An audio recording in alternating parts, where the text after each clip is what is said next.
Assalamualaikum warahmatullahi wabarakatuh. Nama saya Husnul Zafira, NIM 170303051, mata kuliah Oceanografi, Prodi Biologi, Fakultas Sains dan Teknologi, Universitas UIN Araniri, Banda Aceh.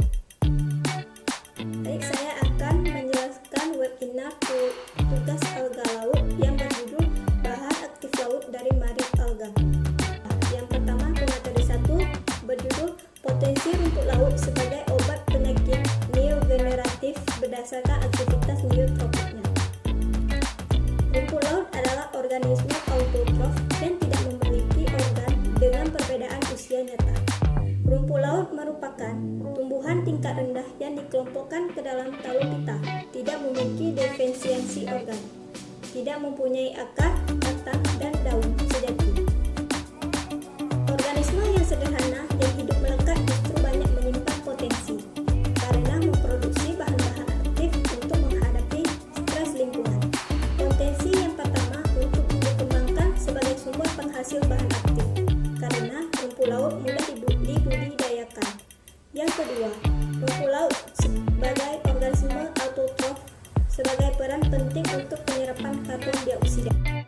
Di Indonesia, potensi rumput laut di bidang kelautan sebagai obat neodegeneratif berdasarkan aktivitas neotropiknya. Indonesia memiliki jumlah rumput laut sekitar 900 jenis rumput laut. Hippocampus merupakan bagian dari sistem lipid berperan pada kegiatan pengingat, baik itu short-term memory, long-term memory, dan spatial memory. Gangguan neodegeneratif seringkali ditemukan pada orang yang berusia lanjut. Gangguan neodegeneratif sering disebut juga dengan dementia, merupakan istilah umum yang digunakan untuk kondisi kehilangan ingatan baik itu bahasa, pemecahan masalah kemampuan berpikir, dan hal lainnya sistem neuron kita yang cukup serius dan mengganggu aktivitas sehari-hari. Dan ada beberapa faktor yang mempercepat dan sel neurodegeneration ini antara lain hilangnya protektor, hilangnya hormon, adanya stres oksidatif, mental stress, dan inflammation.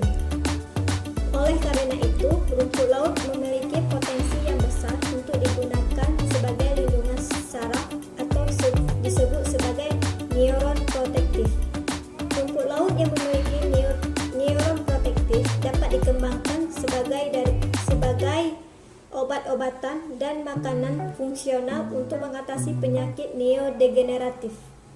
Senyawa yang telah diisolasi dari rumput laut yang menunjukkan aktivitas neoprotektif yang bisa dikembangkan untuk mengatasi penyakit neodegeneratif. Materi yang kedua yaitu karotenoid dari marine alga dan potensi pengembangannya untuk industri kosmetik dan farmasi. Karotenoid adalah sumber pigmen yang berasal dari warna kuning, oranye, dan merah dari tanaman yang terdistribusi secara luas di alam. Senyawa ini dalam semua organisme hidup seperti bakteri, yeast, alga, sampai tanaman tingkat tinggi. Dan senyawa ini dibiosintesis secara de novo oleh tanaman alga, fungi, dan bakteri. Karotenoid merupakan kelompok senyawa lipofilik yang tidak dapat larut dalam air, tetapi dapat larut dalam minyak atau lipid. Klasifikasi karotenoid ada 3 berdasarkan warna, struktur, dan sumber. Warna itu terbagi 3, merah diwakili astaxanthin, oranye diwakili beta-karoten, dan kuning diwakili oleh gluten. Sumber karotenoid dari tanaman, bisa dari bunga, sayuran, mikro, alga, dan makro alga. Contohnya rumput laut coklat, rumput laut hijau, rumput laut merah. Dan mikro alga diwakili oleh Haemotrococcus grupalis. Ini merupakan alga hijau kategori mikro alga. Metode ekstraksi karotenoid ada 2, yaitu secara konvensional sebagai metode ekstraksi pelarut, dan yang kedua metode non-konvensional, yaitu ekstraksi superkritikal karbon dioksida. Pembeda keduanya, segi investasi biaya ekstraksi pelarut biaya murah dan pengembangan metodenya cepat dan sederhana. Proses ekstraksi lama selama 48 jam, sedangkan super karbon dioksida biayanya mahal. Perlu keahlian khusus. Potensi karotenoid untuk aplikasi farmasi yaitu menggunakan sel kanker paru-paru. Terlihat bahwa fucosantin untuk laki-laki yaitu kanker hati, kanker kolon, kanker kandung kemih, dan prostat.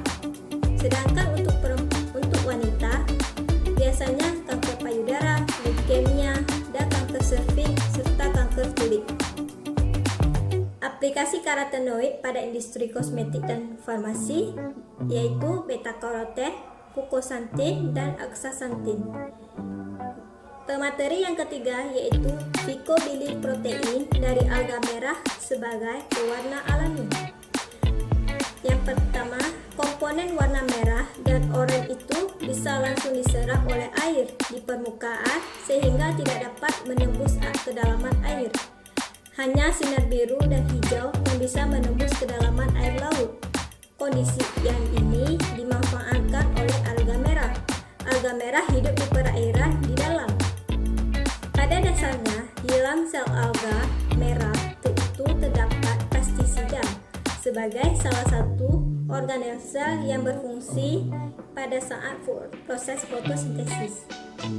Bintik-bintik hitam pada alga merah dalam suatu phycobilisom.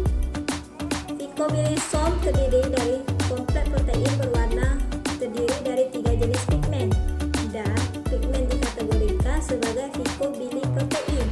Terdiri dari 3 pigmen yaitu phycoelectrin yang paling luar, phycocyanin yang di tengah, dan yang paling dalam yaitu alophycocyanin.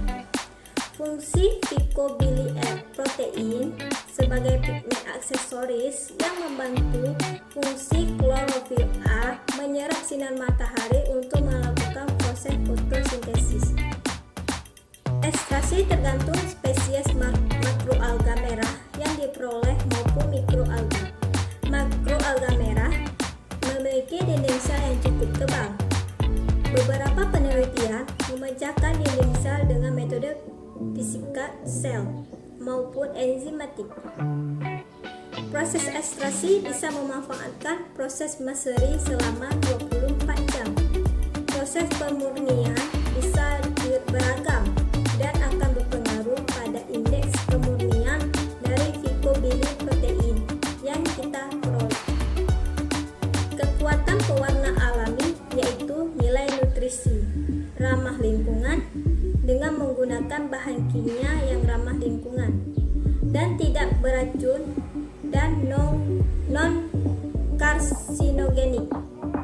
Sedangkan kelemahan pewarna alami yaitu harganya relatif mahal karena proses ekstraksinya memerlukan waktu lama dan metode yang banyak. Stabilitas warna lebih rendah.